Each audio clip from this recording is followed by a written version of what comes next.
Muy buenas tardes. A nombre de la Embajada del Perú, de todas las instituciones y entidades, universidades auspiciadoras de este evento, muchas gracias por su presencia a todos ustedes. Quisiera, para dar la bienvenida a nuestra sede aquí, en la sede central de la Compañía de Jesús, darle la palabra al padre Antoine Teruel.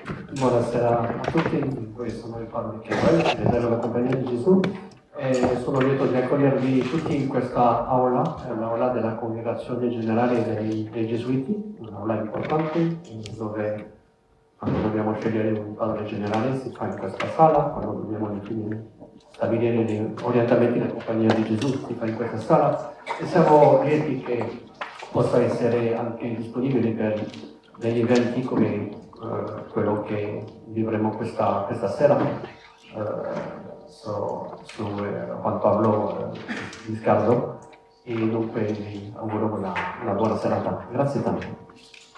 Muy gracias.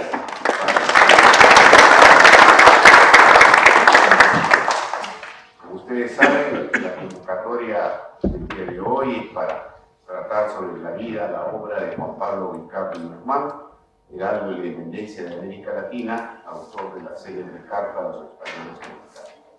Para ello, en esta primera mesa vamos a tener el mensaje, las palabras, los saludos de las entidades auspiciadoras. En primer lugar, quiero también disculpar la presencia de la doctora Emil Secura, secretaria de la Comisión de América Latina, que debería estar en este lugar precisamente haciendo la presentación y la moderación. Lamentablemente está de viaje en San Diego, en California, y el vuelo finalmente se le ha atrasado y no va a poder llegar sino hasta dentro de unos minutos al aeropuerto de Chino, pero quería transmitir el reconocimiento a ella, que sí lo estuvo acompañando en el evento previo que hicimos el 9 de diciembre en la Universidad Gregoriana sobre la conmemoración de la batalla de Ebro.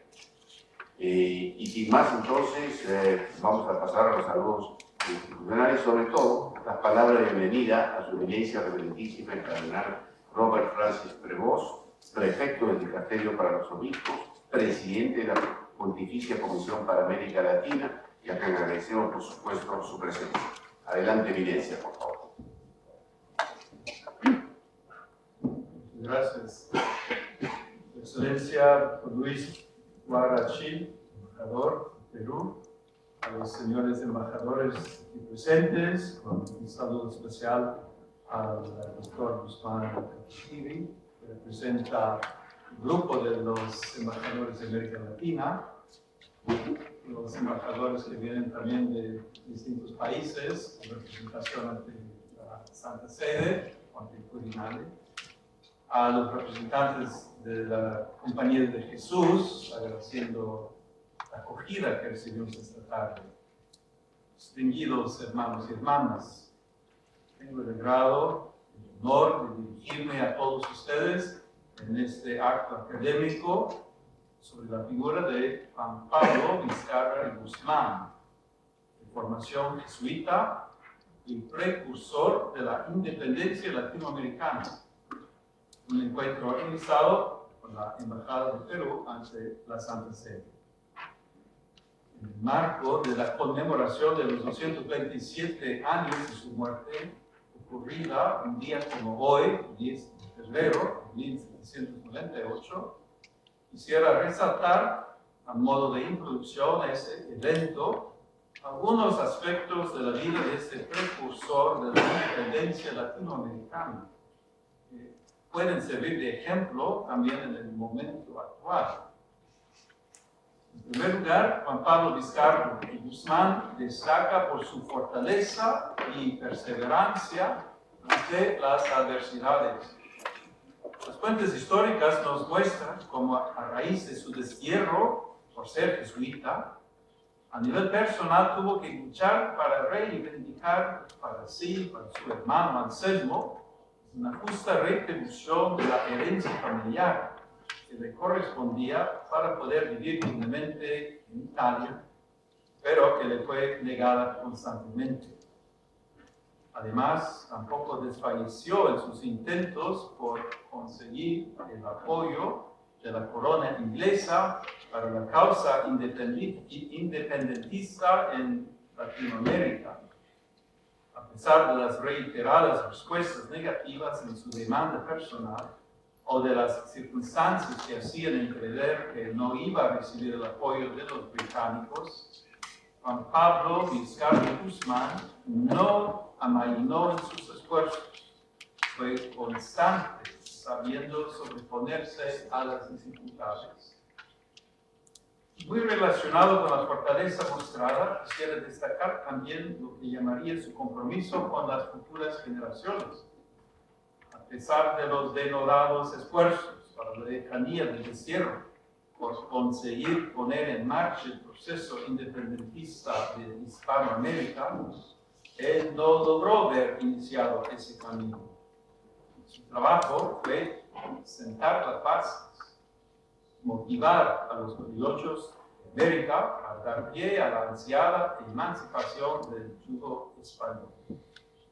De esta forma, la misión de Juan Pablo Vizcarra y Guzmán fue preparar el nacimiento de la futura patria para las posteriores generaciones surgidas en suelo latinoamericano.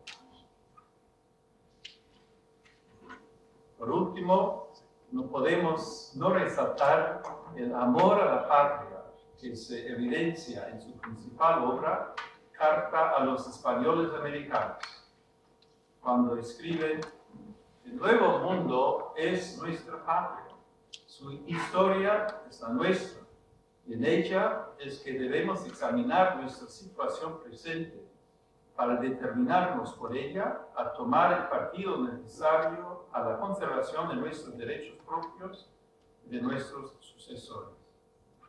Ese sentimiento patriota, ese amor a una tierra libre e independiente me movieron a fomentar la unidad y el compromiso comunitario de quien, como él, deseaba ver al Perú y a los demás países ser autores de su propio destino político. Distinguida audiencia, la figura de Juan Pablo Vizcarra y Guzmán nos motive a ser constructores de una patria y una sociedad cada vez más unida, más humana, más fraterna, que no olvida nunca su identidad ni los principios que están al origen de su nacimiento como nación. Bienvenidos y muchas gracias.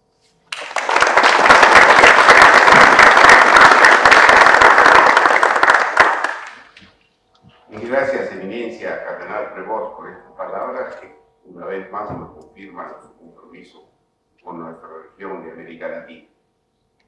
A continuación, quiero mencionar, por supuesto, esta actividad cuenta con diversos servicios, cátedras de cultura y de educación, la Pontificia Comisión de Historia, la Comisión de América Latina, las universidades Gregoriana y Pontificia Universidad Católica del Perú, el Grupo Latinoamericano de Embajadores. Y para dar unas palabras de saludos de estas instituciones, en primer lugar, quisiéramos dar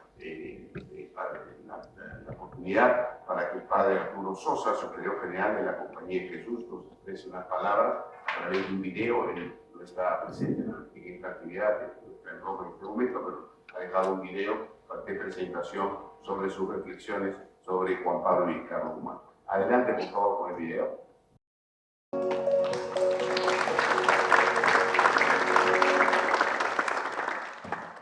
Muchas gracias al Padre Sosa, Superior General de la Compañía de Jesús, por sus palabras. Y a continuación, las palabras del Padre Marek Indlor, Presidente del Pontificio Comité de Ciencias Históricas. Grazie.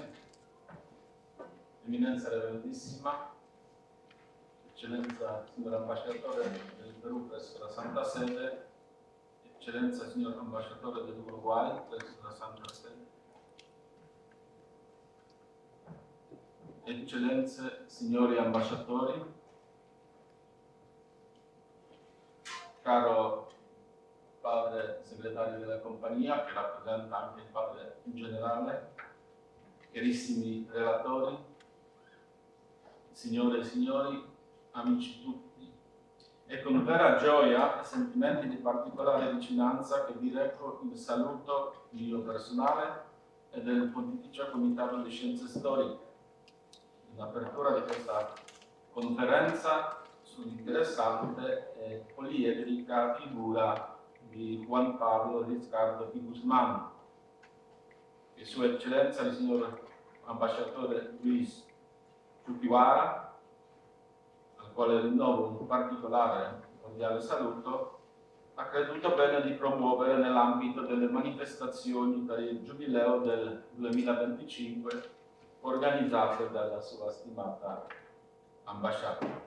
Sono pertanto molto lieto che il Pontificio Comitato di Scienze Storiche sia stato invitato a accordare il patrocinio alla realizzazione dell'odierno atto accademico e di approfondimento scientifico, evento che aggiunge felicemente un'ulteriore pregiata tessera al mosaico della bella e feconda collaborazione scientifica tra le nostre due istituzioni. Un saluto particolarmente grato e deferente rivolgo ai relatori, i chiarissimi professori Sobrevigna e della Puente Brunche, entrambi della Pontificia Università Cattolica del Perù, e al caro fratello Venceslao Soto dell'Archivio Centrale della Compagnia di Gesù. Grazie per il vostro prezioso apporto scientifico, del quale tutti beneficeremo ampiamente questa sera. Per le vostre persone e per i vostri apprezzati studi auguro, mentre ancora vi ringrazio, ad maiora sempre. Questa sede, privilegiata e significativa per la storia contemporanea della Compagnia di Gesù, collocata tra la Curia Generalizia e la Residenza San Pietro Canisio, conosciuta ancora dai gesuiti più anziani come me, conosciuta come Casa degli Scrittori, si rivela cornice ideale e fortemente evocativa per offrire una riflessione storica improntata al discernimento e all'ascolto. Discernimento e ascolto. Qui infatti si sono tenute le ultime delle 36 congregazioni generali della Compagnia di Gesù finora convocate, dalla prima, non ovviamente tenuta qua, dalla prima congregazione del 1558 al 2016. Quest'ultima, 36esima, ha salutato l'elezione dell'attuale preposito generale, il padre Arturo Sosa, al quale ringraziamo e al quale va il nostro deferente e il mio filiale saluto. Ed è bello anche ricordare, con particolare gratitudine alla Divina Provvidenza, che il Santo Padre, Papa Francesco, ancora da semplice religioso, vi è intervenuto a ben 2 congregazioni generali, la 32esima 1974-1975 e la 33esima 1983. Come pontefice, Papa Francesco è tornato nuovamente qui il 24 ottobre 2016, in occasione della 36esima congregazione generale della Compagnia.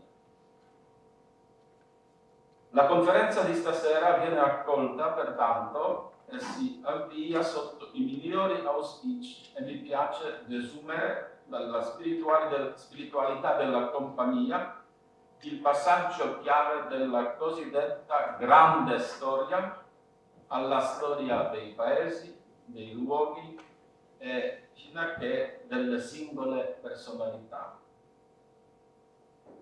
Scrisse San Tommaso: non essere costretto da ciò che è più grande, essere contenuto in ciò che è più piccolo. Questo è divino. Nella concretezza di ogni storia dunque risiede la grandezza e viene custodito in nuce il germe che feconda la storia dell'umanità. Quindi raccolti qua per ascoltare insieme questa conferenza che si annuncia interessante e di foriera di future diversificate riflessioni sul tema tanto vasto, complesso e rilevante della storia dei nobili paesi che costituiscono il ricco, avareggiato panorama statuale, civile e culturale dell'America Latina. Auguro a tutti un sereno e proficuo ascolto. Grazie.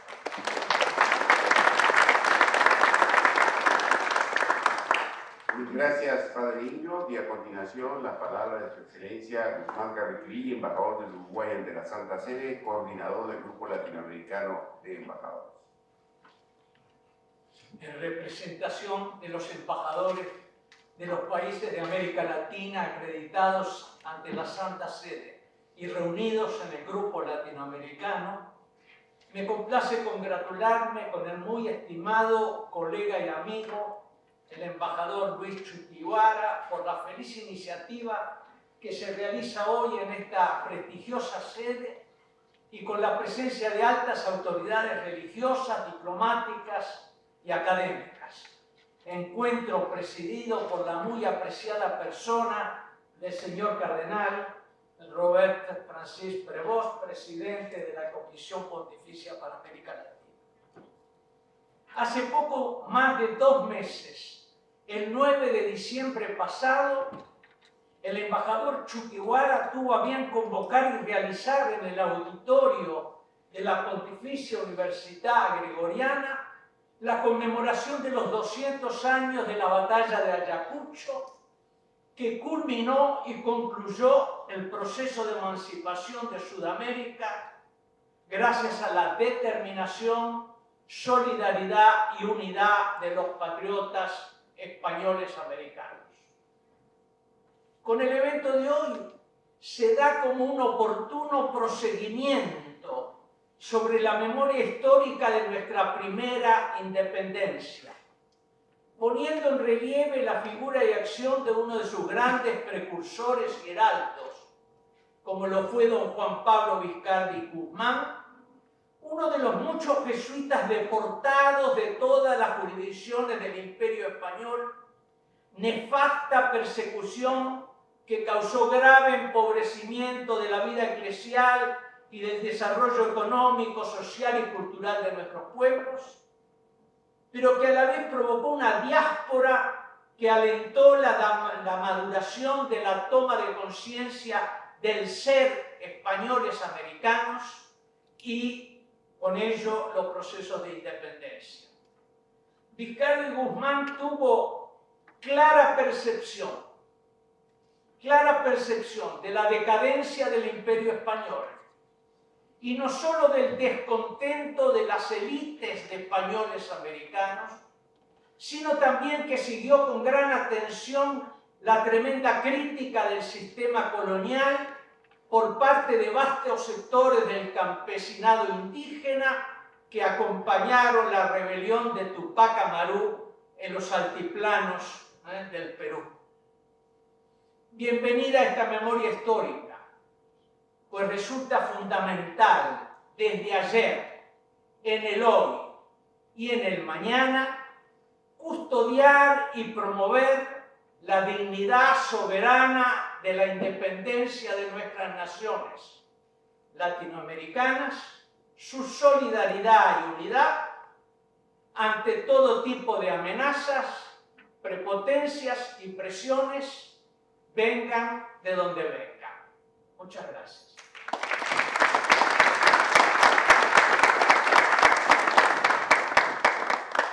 Muy gracias a su eminencia reverentísima, el cardenal Prevost, al Padre Indio, al embajador Carriclí. Concluida nuestra saludos institucionales, daremos paso inmediatamente a la mesa de los distinguidos expositores bajo la moderación del director de Historia de la Universidad Gregoriana, el Padre presente con nosotros. Gracias.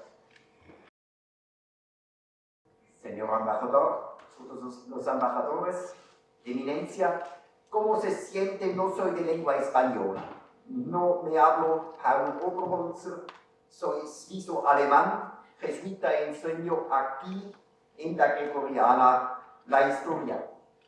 Esta mañana en la misma Gregoriana hemos organizado una mesa rotonda donde 3 historiadores han presentado sus investigaciones sobre Juan Pablo Viscardo y Guzmán con diversas perspectivas y así han provocado grandes discusiones.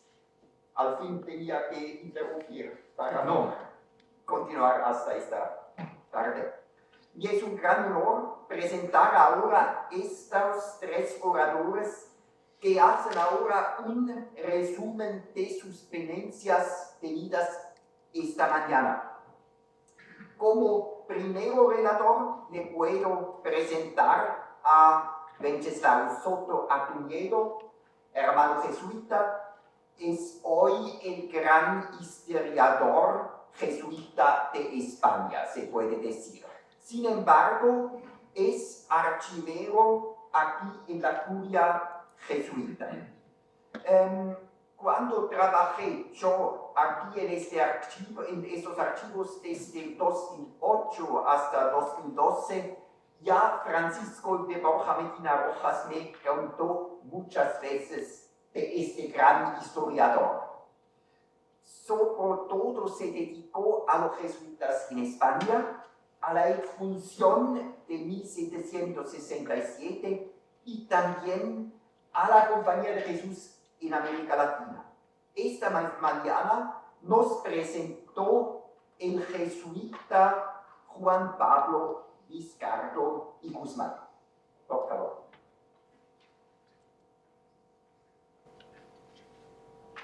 Señoras y señores, bienvenidos, muchas gracias y gracias por la presentación.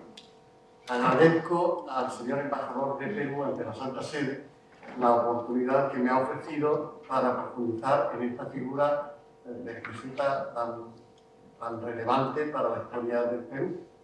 En mi exposición apretada, la síntesis, voy a referirme a 3 puntos. Una introducción, su etapa como jesuita y el final de esa etapa como jesuita, la dramática expulsión de los jesuitas. Juan Pablo Viscardo fue jesuita durante poco tiempo, desde el 24 de mayo de 1761 hasta el 3 de enero de 1769. No llegó a 8 años, pero los últimos de ellos fueron muy convulsos, al coincidir con la mayor tragedia de la historia de la Compañía de Jesús.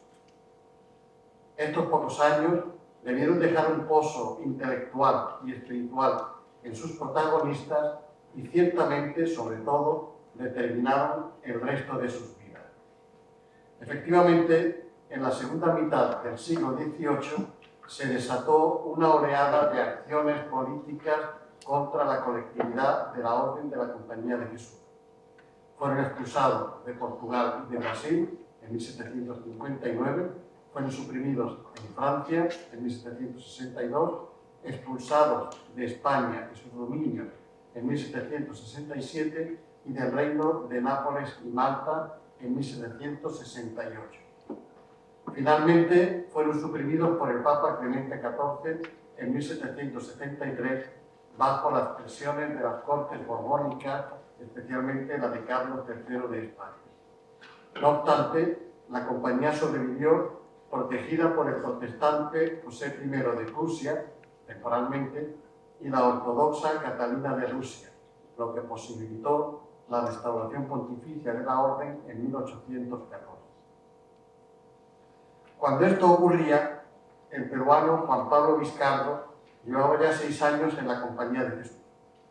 Recordaré su corta etapa como jesuita buscando huellas en los archivos de la compañía.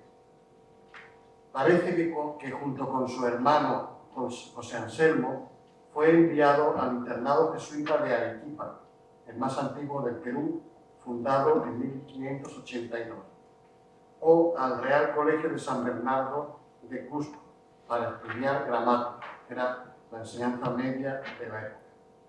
No hay constancia de la fecha, pero pudo ser hacia 1758, pasados algunos años de la muerte de su padre, cuando ya tenía edad escolar, unos 10 años.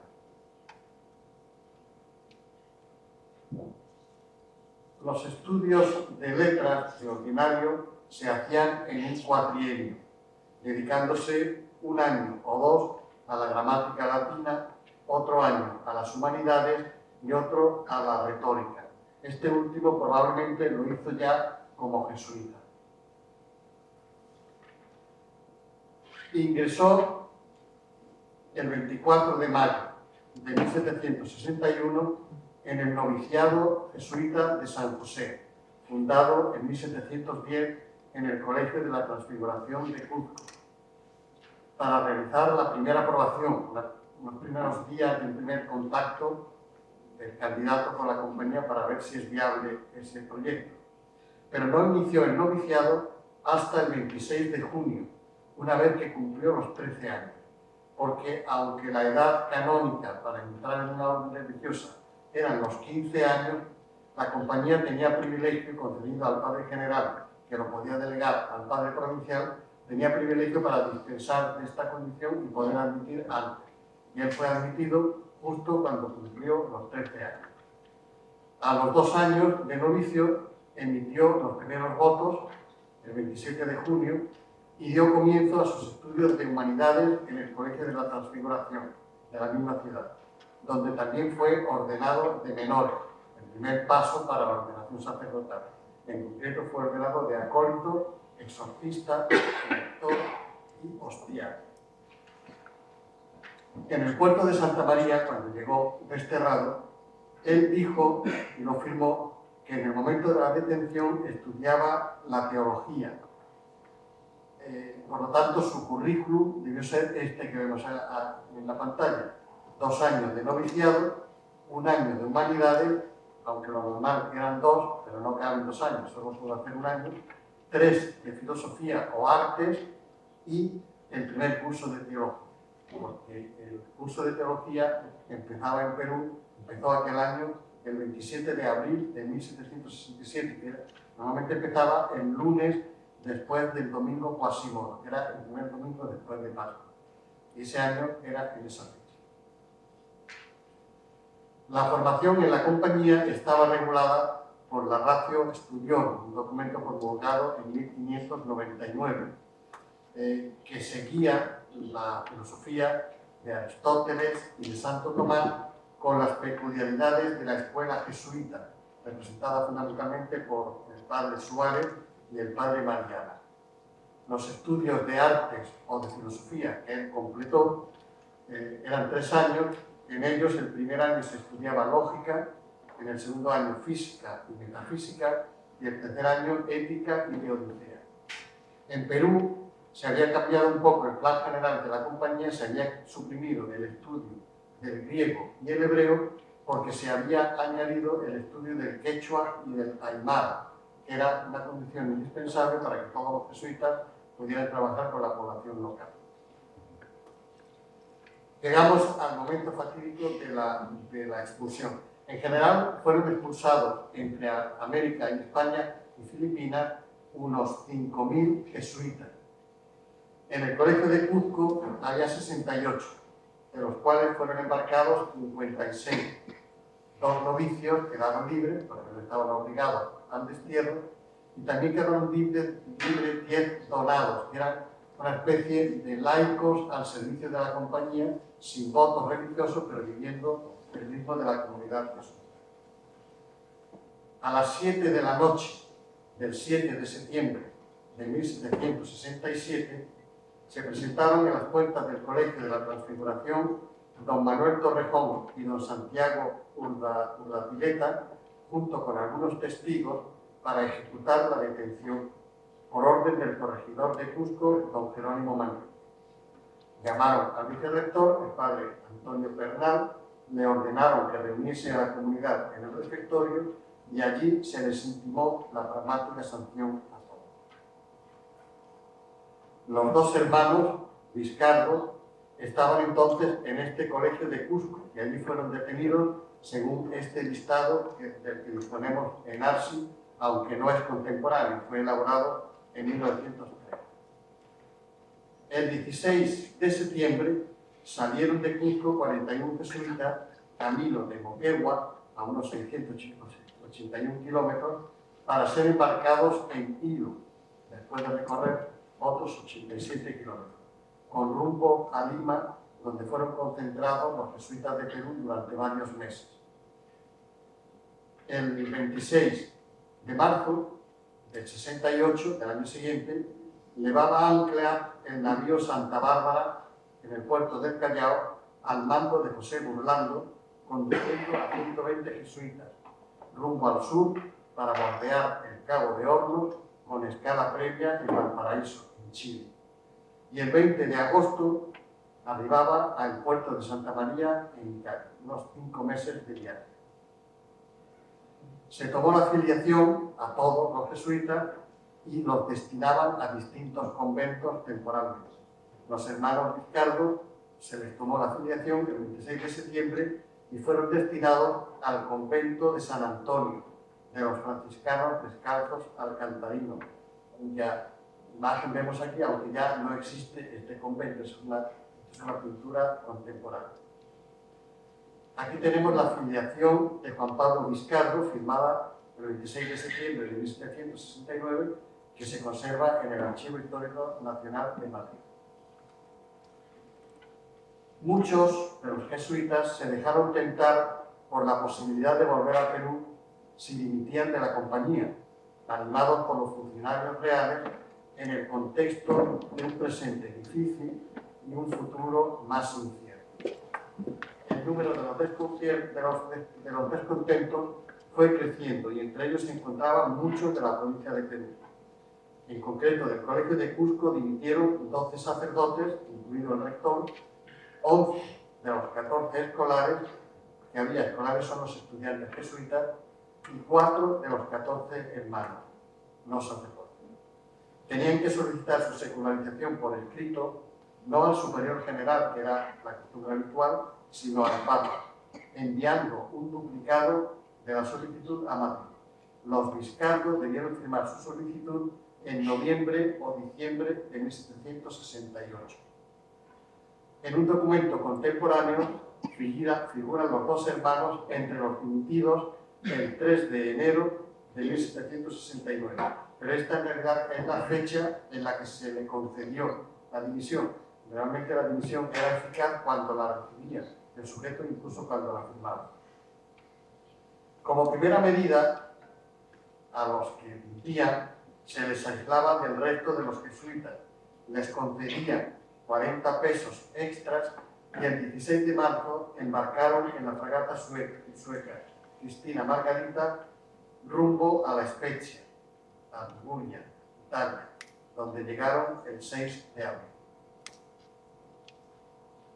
Con las dimisiones firmadas, finalizaba ya la vinculación de los jesuitas con la Compañía de Jesús. Los Vizcardo se establecieron en Masacarrada, en la Toscana italiana. Juan Pablo fue dado por desaparecido en 1792, después sabemos que se fugó a Inglaterra, con lo que perdió su pensión porque obtuvo otra del gobierno inglés y finalmente murió en Londres el 10 de febrero de 1798. Muchas gracias por su atención.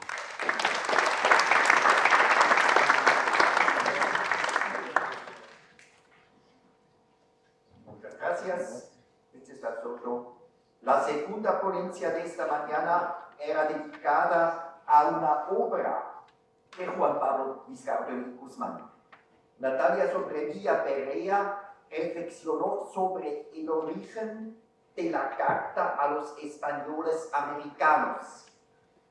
Natalia Sobrevilla Perea hizo sus primeros estudios en la Universidad Católica del Perú y obtuvo su doctorado en la Universidad de Londres. En sus investigaciones se dedicó sobre todo al proceso de la independencia del Perú y escribió también libros sobre la batalla de Ayacucho y las repúblicas sudamericanas en construcción. Su monografía sobre Andrés de Santa Cruz, caudillo de los Andes, fue publicado en Cambridge University Press. Por favor, Natalia Sofía. Muchísimas gracias por la presentación. Quería comenzar esta tarde agradeciendo una vez más al embajador Luis Chuquiguara, que nos ha traído a pensar en este gran prócer americano. Quería agradecer a la Congregación de los Jesuitas por tenernos y acogernos en esta hermosísima sala. Es para mí un honor poder estar aquí haciendo esta presentación ante todos ustedes. Muchísimas gracias por su atención esta tarde. Yo me he especializado, como acaban de recordarles, en las independencias americanas. He pasado los últimos 15 años recordando y rememorando, estudiando, analizando los años de la independencia, las guerras, las ideas, las personas que participaron. Y entonces ahora toca retroceder un poco más y pensar en este contexto en el que fue escrita esta carta en particular. Como nos acaba de decir el profesor Soto, Juan Pablo Vizcardo Guzmán había sido entrenado en la escuela jesuita, había recibido una formación teológica y filosófica de varios años, y luego de eso fue parte del grupo de exiliados, expulsados de las tierras americanas, primero a Italia, y luego de haber querido abandonar este primer momento, en el primer momento que tuvo la posibilidad la orden jesuita para reintegrarse como seglar y buscando la posibilidad de regresar al Perú, tiene su primera gran desilusión, que es el deseo que tiene de volver al Perú, a reencontrarse con su familia, a buscar la herencia de su padre, y la corona española no se lo permite. Él no forma parte realmente del grupo de jesuitas que se mantienen como tales durante los años de la expulsión, y ya sabemos que a los 34 años de edad, en 1782, realiza su primer viaje a Londres para entrevistarse con las autoridades inglesas y exponerles sus planes. Es un encuentro, sin embargo, que le resulta decepcionante y de que no tiene nada claro. Pensemos además qué está sucediendo en el contexto mundial en esta situación. Juan Pablo Vizcardo Guzmán llega a Gran Bretaña con la ilusión, con la intención de conseguir apoyo para la posibilidad de lanzar una campaña que apoye a los que él ve como brotes ya separatistas o independentistas, como ha sido el levantamiento de Túpac Amaru. Él lo hace con la esperanza de que la corona británica reaccione de una manera similar como reaccionaron la corona española y la corona francesa cuando las 13 colonias norteamericanas buscaron su independencia unos años antes. Estamos en el contexto en 1782, donde ya se ha vivido la declaración de la independencia norteamericana. Han habido cambios muy importantes en la zona andina con la creación del nuevo virreinato del Río de la Plata, con sede en Buenos Aires, que lleva al gran levantamiento de Túpac Amaru, pero también a los levantamientos antifiscales en la Nueva Granada, en Arequipa. Entonces, es en este contexto en que llega por primera vez a Londres, pero se da cuenta que no tiene el apoyo. Durante la segunda mitad de la década de los 80 y los primeros años de los 90, Vizcardo reside en el norte de Italia, en Francia y en Gran Bretaña. Pero como recordamos también, estos son años de mucha intensidad en ese contexto europeo. Él va a vivir directamente las consecuencias y lo que va a ser la Revolución Francesa, y va a ver ese gran momento de cambios. Entonces tenemos que entender la Carta de los Españoles Americanos, escrita probablemente alrededor de 1792, como parte de esta gran oleada de momentos que están sucediendo. Él es protegido y recibe una pensión del gobierno inglés en los últimos años de su vida, cuando radica en la ciudad de Londres.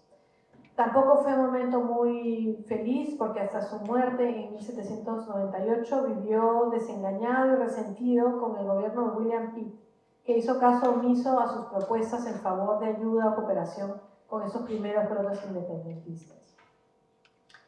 Desde mediados de enero de 1798 se encontraba en Londres también otro gran precursor, otro gran personaje de la independencia americana, que es Francisco de Miranda, que había llegado a Londres en ese año 1798. No sabemos realmente si él y Vizcardo se conocieron, aunque el embajador Che Guevara nos anotó esta mañana que vivieron muy cerca en la ciudad de Londres, pero Vizcardo ya estaba muy enfermo, había escrito muchísimos trabajos y en su lecho de muerte se los encarga, confía todas sus pertenencias al embajador de los Estados Unidos en Londres, a Rufus King, y lo que se denomina como unos voluminosos papeles que sin duda comprendían sus escritos y que hasta entonces no se habían publicado. Después de su muerte, que fue, como sabemos, en febrero, en el mes de marzo, Miranda visita a King, quien le informa tanto del fallecimiento de Juan Pablo Vizcardo Guzmán 3 semanas atrás, como sobre la existencia de esta documentación. Y se la entrega a Miranda, el gran venezolano, que como quizás recuerden algunos de ustedes, fue prócer que participó tanto en la independencia norteamericana como en la Revolución Francesa, viajó muchísimo por Europa y también fue un convencido de la causa de la separación americana.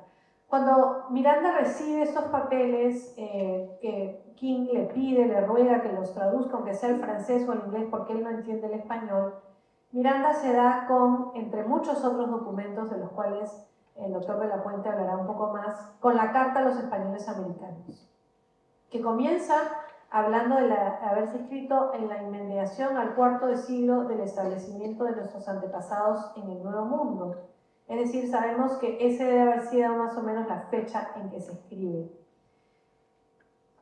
La primera edición de la carta se realiza en francés, porque probablemente se escribe inicialmente en francés, en 1799 en la ciudad de Londres, con un falso pie imprenta que la consigna como en una imprenta en Filadelfia, probablemente para que la corona española no le pida explicaciones al gobierno británico.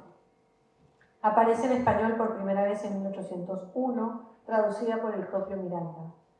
Ahora, vamos a la carta misma. ¿Qué es lo que nos está diciendo Vizcardo? Aquí voy a resumir algunas de las ideas principales que tienen mucho que ver con esta formación jesuita de la cual nos habló el profesor Soto hace unos minutos.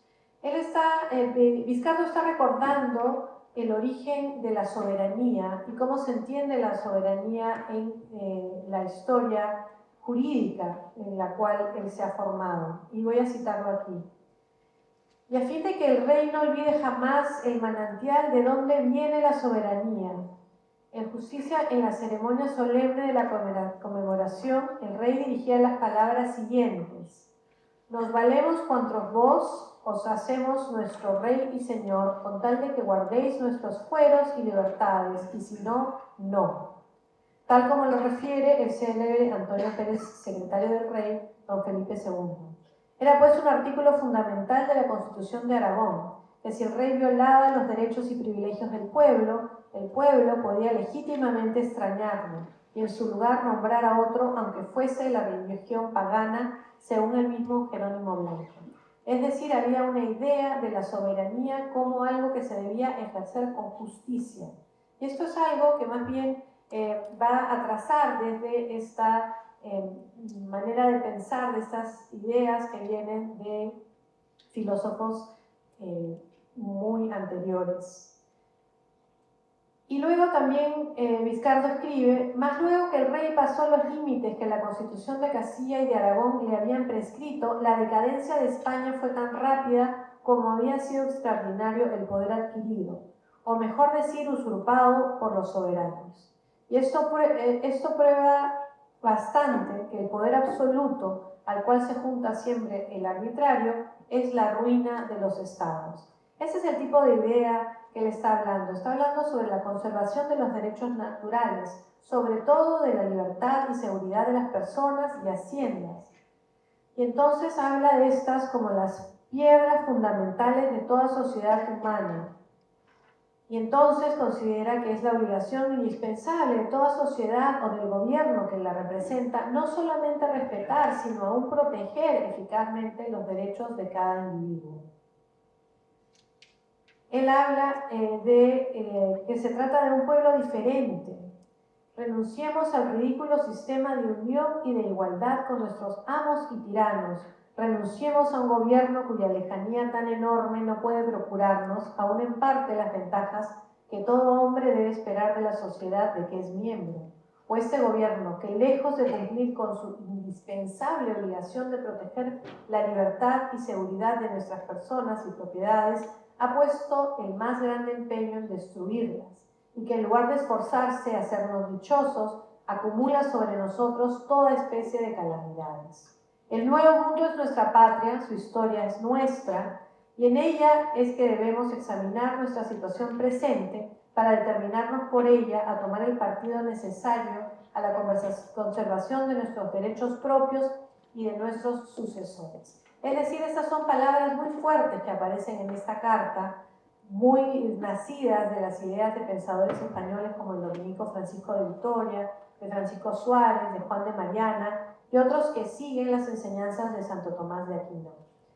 En su horizonte de ideas estaba por un lado esa tradición antiabsolutista y populista medieval, organizada por Suárez durante el reinado del mismísimo Felipe II y puesta en práctica en América en la vida municipal de los cabildos. Y por otro lado estaba también una reacción al choque con el absolutismo borbónico. Entonces vemos cómo en esta carta Vizcardo va a levantar la voz en defensa de la autonomía y habla en nombre de lo que él considera son los españoles americanos. Es decir, él no está imaginando o proponiendo la idea de un Perú independiente. Él está hablando más bien de una cuestión general de todos los americanos. Tiene una visión bastante panorámica del espacio. Y vemos así que Miranda va a hacer uso de esta carta precisamente para esto. Y vemos cómo en 1806 Miranda va a ser financiado por el gobierno británico para hacer un intento de llegar hacia Venezuela, que va a ser fallido. Y la carta va a ser una de las bases teóricas que Miranda va a utilizar para esto. Ahora es interesante que los británicos, después de la batalla de Trafalgar, van a intentar intervenir en el espacio americano con Miranda en 1806, pero también con las invasiones que proyectan justamente sobre Montevideo y Buenos Aires en también 1806 y 1807. Y vemos que la reacción no es la que hubieran esperado ni Vizcardo ni Miranda y no tienen un gran apoyo de los españoles americanos o de las personas en América que más bien defienden en sus espacios, se defienden contra lo que ellos consideran invasiones británicas de los ingleses. Entonces vemos que estas ideas no han cuajado necesariamente, pero que más bien después de la toma por parte de Napoleón de Carlos IV y Fernando VII, en ese momento sí se va a volver a esta misma idea que ha presentado Vizcardo cuando se crean las juntas de gobierno ante la dimisión del rey de España ante el hermano de Napoleón. Y la idea justamente se piensa que no se puede traspasar la soberanía, el rey no puede darle la soberanía a otros simplemente, porque la soberanía viene del pueblo y solamente el pueblo se la puede dar al rey. Y es en base a eso que se organizan las juntas de gobierno y luego también se van a organizar juntas de gobierno en América, la primera por supuesto en Montevideo en 1808, luego en La Paz, Chuquisaca y Quito en 1809 y muchas otras en 1810.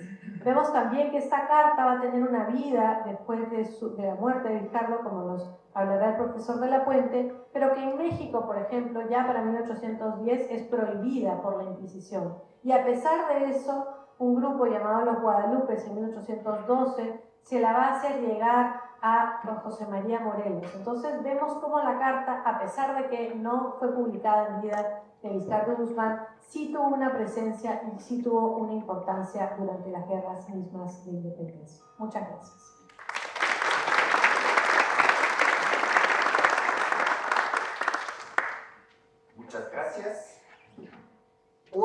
aspecto muy importante de la herencia de Juan Pablo Vizcardo y Guzmán son los efectos de su vida y de su obra. José de la Puente Brunque ha hablado esta mañana sobre Juan Pablo Vizcardo y Guzmán en la historiografía. Juan José de la Puente Brunque es profesor de Historia en la Pontificia Universidad Católica del Perú y se dedica sobre todo a la investigación de la historia social y política del Perú virreinal, a la historia del derecho indiano y la historia del Perú del siglo XIX. Ha sido, entre otros, investigador afiliado al David Rockefeller Center for Latin American Studies de la Universidad de Harvard. Por favor. Muchas gracias. Debo empezar esta intervención agradeciendo al embajador Luis Chuquiguara por la cordial invitación que me formuló para participar en este evento y también, por supuesto, a la Curia Generalicia de la Compañía de Jesús por su hospitalidad. El doctor Soto nos ha hablado de Vizcardo y la Compañía de Jesús. La doctora Sobrevilla nos ha hablado sobre la Carta a los Españoles Americanos, sus efectos políticos y la propia biografía de Vizcardo. Yo intentaré hacer un resumen, nuestro moderador no sabe, espero lograrlo, de lo que dije esta mañana, que en realidad, si hubiera que ponerle un título algo osado, podría ser Vizcardo después de Vizcardo, ¿no? Porque es un caso de un personaje cuya importancia y cuya fama pues, se dan después de su muerte. Él muere, como lo ha dicho la doctora Sobrevilla, pues pobre, desvalido, en fin, y realmente luego es que su fama es cada vez mayor y sobre todo a partir del siglo XX, como lo diré más adelante. Quería comenzar la intervención brevemente citando a uno de los muchos estudiosos de Vizcardo, que es Luis Alberto Sánchez. Luis Alberto Sánchez resume de manera muy clara lo que él identifica como las 4 ideas centrales en los textos de Vizcardo, que son, primero, la idea de que los pobladores de la América Meridional forman una sola nación de cultura hispánica y raíz americana. Por tanto, todos ellos son españoles americanos. Segunda idea, los españoles americanos oriundos de la América Española se encuentran sojuzgados injustamente por sus hermanos los españoles europeos, que son dueños de todo, usufructuarios de todo y amos de todo. Tercera idea, los españoles americanos tienen conciencia de su igualdad con los españoles europeos. Y cuarta idea, frente a la negativa y los abusos de los españoles europeos de la América Española, los españoles americanos deben unir sus fuerzas y proclamar la soberanía sobre la tierra en que nacieron y donde viven, crecen, crean y trabajan. En ese sentido, por ejemplo, es un gran defensor del comercio libre en sus textos políticos. Pero vayamos al tema que quiero plantear, que es justamente el de Vizcardo en la historiografía. Vizcardo es un personaje muy singular por muchos motivos. En ese sentido, me parece oportuno citar al historiador francés François Dosse, quien en su libro La apuesta biográfica, escribir una vida, es un libro muy interesante. Yo soy un gran amante de las biografías. La biografía es un género histórico que ha sido menospreciado durante muchas épocas, pero a mí me parece muy interesante. Y Dosse dice cómo en nuestros días los límites que parecían más intangibles, como los que definen el desarrollo biográfico entre el nacimiento y la muerte, son hoy cuestionados tanto río arriba como río abajo. Por un lado, desde distintas disciplinas nos hablan de la validez de algunos condicionantes que pesan sobre el individuo antes de nacer. Por otro, el giro historiográfico y memorialístico desplaza la atención hacia las fluctuaciones del sentido de las figuras biografiadas después de su desaparición física. Sigue diciendo, la posteridad del biografiado resulta tan significativa como su periodo vivo, por las huellas que deja y por sus múltiples fluctuaciones en la conciencia colectiva bajo todas sus formas de expresión. Esta cita me parece excelente porque este es el caso de Vizcardo, ¿no? Su posteridad definitivamente resulta mucho más significativa que su periodo vivo. En ese sentido, el mismo Luis Alberto Sánchez dijo de Vizcardo que su fama tiene un rumbo inverso, comienza en su muerte. En la gestación de esta fama hay una figura crucial de la que nos ha hablado la doctora Sobrevilla, el ilustre caraqueño Francisco de Miranda, ¿no? Cuya obra de palabra y de acción decidió para siempre la fama de este olvidado jesuita arequipeño, ¿no? Es más, para que esa fama llegara a darse, hubo que esperar más de un siglo después de su muerte.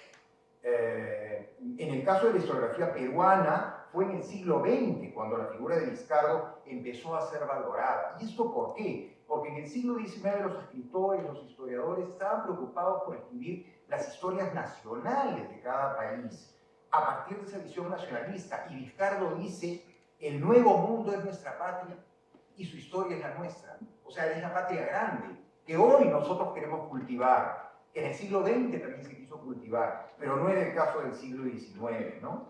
En este sentido, José Agustín de la Puente Cantamo ha escrito sobre la formación de la biografía de Vizcardo y ha puesto de relieve cómo el año 1925 es crucial, justo hace 100 años. En efecto, fue entonces cuando el ilustre historiador jesuita Rubén Vargas Ugarte publicó un importante trabajo sobre Vizcardo en Revista Histórica, que fue reproducido poco después por Jorge Guillermo Leguía en el boletín del Museo Bolivariano. Ese es el momento en el que Vizcardo y sus cartas a los españoles americanos empiezan a valorarse en su verdadera dimensión. Es llamativo cómo de todos los historiadores peruanos del siglo XIX, ninguno lo menciona, salvo una excepción, Mariano Felipe Pasoldán en su Historia del Perú Independiente. Pero ni siquiera lo menciona en una línea del texto principal, lo relega, lo degrada a una nota a pie de página, ¿no? O sea, no interesada. ¿Por qué? Porque para Pasoldán la independencia se iniciaba en 1821 con la llegada de San Martín. El ilustre historiador británico David Brading, en la misma línea, reitera que el reconocimiento de la figura de Vizcardo se dio al inicio del siglo XX, cuando la carta se volvió a publicar primero en París, después en Buenos Aires y finalmente en el Perú en 1925. Hay que decir que en el Perú se había publicado, es verdad, por entregas en 1822, pero sin haber tenido ningún impacto.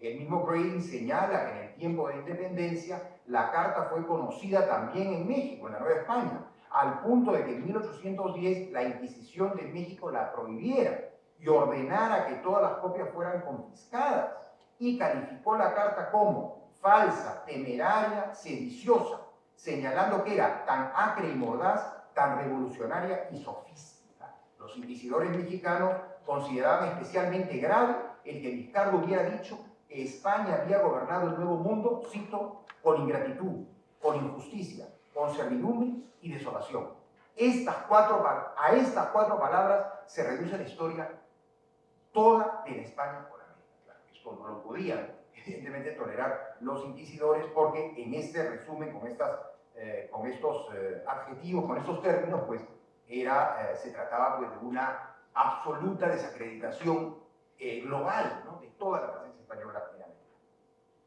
Volviendo a la historia de la historiografía, aparte del ya mencionado Vargas Ugarte, debemos citar a otro ilustre historiador jesuita, en este caso español, catalán específicamente, Miguel Batllori, con su célebre libro El abate Vizcardo, historia y mito de la intervención de los jesuitas en la independencia de Hispanoamérica, publicado en Caracas en 1953. Batllori publicó las dos cartas que en septiembre de 1781 dirigió Vizcardo a John Otney, cónsul inglés en Livorno, refiriéndole las repercusiones de la rebelión de Túpac Amaru en 1780 en el sur andino.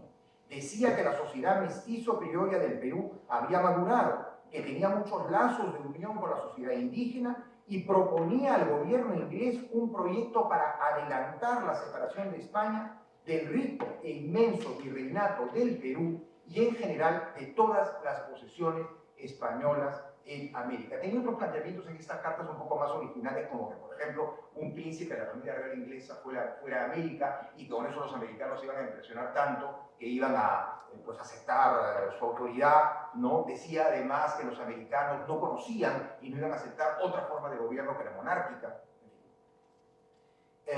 Coetáneo a la Carta a los Españoles Americanos, o a estas cartas, mejor dicho, anteriores, Son otros textos muy importantes, como el elogio del virrey Jáuregui por José Baquijano y Carrillo luego de la rebelión de Tupac Amaru, donde Baquijano le dice al virrey, pues directamente, en criollo diríamos, en su cara, ¿no?, que el bien mismo deja de ser bien si se impone contra el voto y la opinión del público. Claro, esto era absolutamente subjetivo. Hoy día todos lo firmaríamos, me imagino, ¿no? El bien mismo deja de ser bien si se impone contra el voto y la opinión del público. Por otro lado, otros historiadores ya en la segunda mitad del siglo XX nos han ayudado a entender que la figura de Vizcarra encierra varias facetas, además de las dos usualmente ponderadas, que son la de su exilio en Italia tras la expulsión de los jesuitas y la propia carta a los españoles americanos. En este sentido es muy importante la contribución del historiador peruano César Pacheco Vélez en la colección documental de la independencia del Perú, en la que publica documentos originales de Vizcarra hasta entonces no difundidos. Pero la figura crucial fue el estudioso norteamericano Merle Simmons, quien en 1983 publicó una obra muy importante con la colaboración del Instituto Andrés Bello de Caracas. Él publica muchos documentos originales de Vizcarra y él es el que da a conocer el grueso de su obra. Simmons tuvo más suerte que Vargas Ugarte y Batllori porque encontró en la biblioteca de la Sociedad Histórica de Nueva York un original manuscrito de la carta de Vizcarra y además 400 páginas manuscritas de ensayos que quedaron inéditos y que permiten hablar de un nuevo Vizcarra, autor también de una breve obra literaria.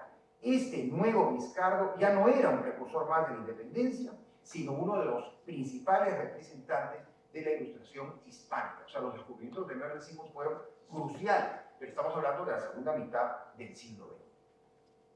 En ese sentido, Vizcarra se hizo eco de las quejas del patriotismo criollo, pero fue más allá, porque cuestionó el absolutismo de Habsburgos y Borbones frente a un tiempo anterior en que las cortes representaban a la nación y eran guardianas de los derechos del pueblo.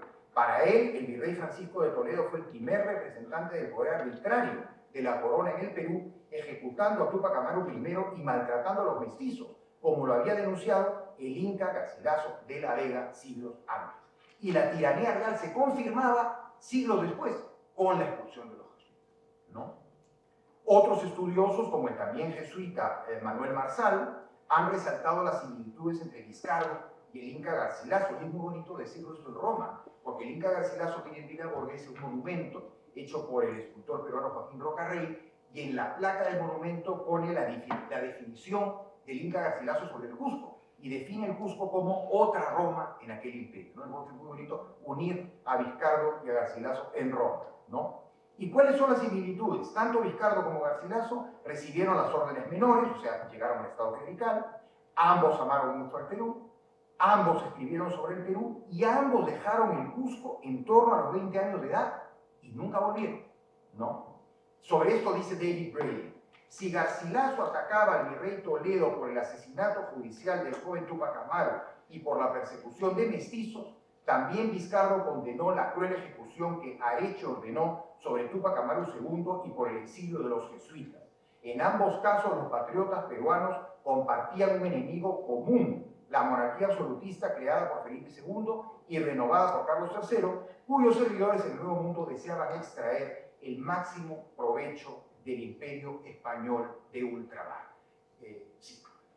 En el caso del Inca Garcilaso esto no es tan claro, porque el Inca Garcilaso defiende evidentemente también a los conquistadores, ¿no?, como hijo de conquistador y de una princesa inca. Otros autores se han referido también a las fuentes intelectuales de los escritos de Vizcarra, pero de esto ya nos habló también la doctora Sobrevilla. Otros autores también, ya voy a pasar sobre esto rápidamente, han planteado algunas contradicciones en las que incurre Vizcarra en su carta, por el hecho de que Vizcarra sobre todo era un pragmático, es decir, no era tanto un teórico, sino un pragmático que escribía en un contexto político específico, ¿no?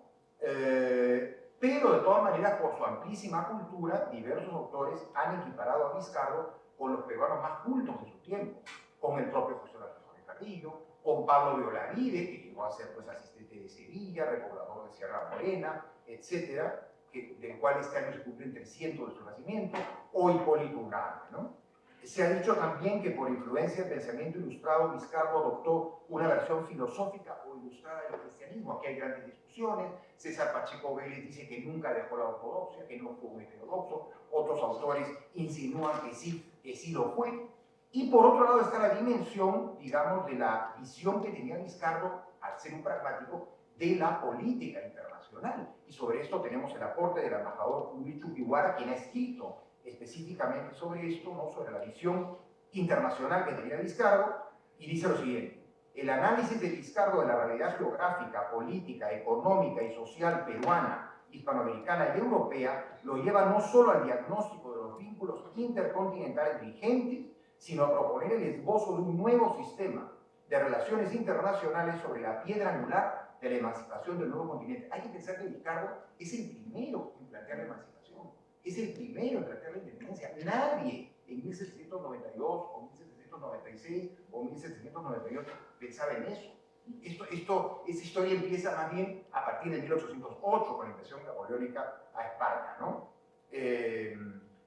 Y se me quedan en el tintero otros autores muy importantes como Javier de Belaúnde Ortiz Curcio, que ha trabajado muchísimo en Vizcarro, Teodoro Hampe, que encontró, investigando los papeles de Rufus King, el embajador norteamericano en Londres, la casa donde murió Vizcarro, en fin. Y quiero terminar con una muy buena cita de David Grayling.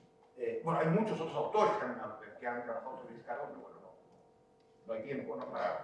para decirlo, pero quiero concluir con esta cita de David Grayling. Grayling concluye que Vizcarro fue también un precursor de los liberales del siglo XIX.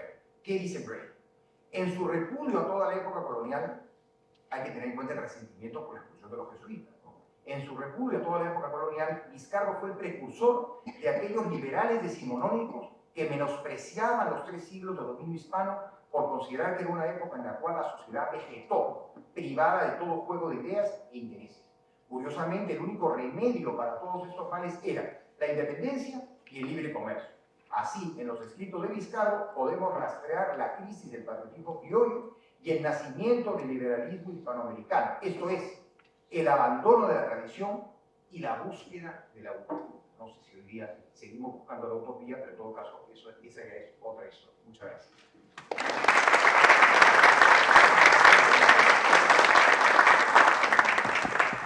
Muchas gracias. Me parece que han muy bien logrado los 3 relatores describir un arco de la biografía de jesuita a una obra hasta el tiempo actual.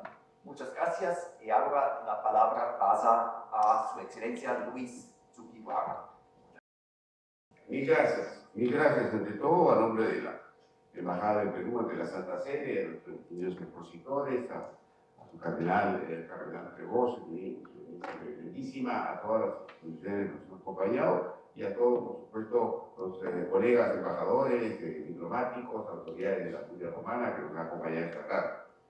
Solo para señalar que hoy, 10 de febrero del año 1798, falleció en Londres Juan Pablo Vizcarro Guzmán, en la esquina de Baker Street con Marylebone Road, en un lugar donde ahora existe una placa puesta por la Municipalidad de Londres y que titulada también a Juan Pablo Vizcarro Guzmán, Heraldo de la Independencia de América Latina, tal como el título de nuestra conferencia del día de hoy. Conmueve simplemente señalar que ese día y ese año, apenas con medio siglo de existencia, este peruano, este latinoamericano universal, muere no solo en indigencia, sino también quizás persuadido de que su sueño no se iba a cumplir. Frustrado en diversos intentos de generar una corriente libertadora para el continente latinoamericano, como ha sido bien señalado por nuestros expositores, eso recién se verá concretado en los años sucesivos. Pero ese es el rol de los precursores y ese es el rol de los sueños. Él tuvo esa idea germinal de la independencia de América Latina. Y a partir de ese momento, de ese momento de crisis, de ese momento internacional que transformó el mundo, yo quisiera hoy día también, para concluir, plantear un poco una breve reflexión sobre el significado de su obra hoy día, más de 200 años después. Así como Vizcarra Guzmán vivió en su momento, un momento de gran torbellino internacional, de grandes cambios, un momento del nacimiento de la Revolución Industrial, de la Paz Británica, de la emancipación del continente americano, de las ideas de la industrialización, de la idea de la independencia de América Latina. Hoy, 200 años, más de 200 años después, atravesamos también un momento de un torbellino internacional. Eduardo Galeano, gran autor uruguayo, suele decir, o solía decir, la historia es un profeta vuelto con la mirada hacia atrás, por el pasado y muchas veces contra el pasado, anuncia lo que será. Y creo que una pequeña reflexión a propósito del momento que vivió Carlos Guzmán, de sus sueños inconclusos al momento de su muerte, pero que después fructificaron, debe hacernos llevar también a eso que el Papa Francisco menciona como la diplomacia de la esperanza. Es decir, aún en medio de la crisis, aún en medio de un mundo sin duda que nos trae un torbellino de cambios, no todos positivos, y que ustedes conocen muy bien, tenemos que guardar siempre el optimismo de la acción, el optimismo de reflexionar sobre estas circunstancias que atravesamos y, por supuesto, de avanzar hacia un futuro diferente. Ese es un poco el extracto de ese pensamiento, de ese gran soñador, Juan Pablo Vizcarra Guzmán, que hemos querido el día de hoy traer al pensamiento de todos ustedes y señalarles que, por supuesto, abrimos los brazos para continuar reflexionando sobre la importancia de América Latina, porque en este mundo en ebullición, en este mundo en torbellino, la realidad que soñó Vizcarra Guzmán, América Latina existe. América Latina existe y tiene un rol que jugar en el concierto de naciones, aún en circunstancias de crisis, con los valores propios de lo que debe ser la civilización moderna. Democracia, Estado de Derecho, derechos humanos, los valores de la paz universal. Y en eso nos sumamos, por supuesto, a la convocatoria del Papa Francisco. Muchas gracias.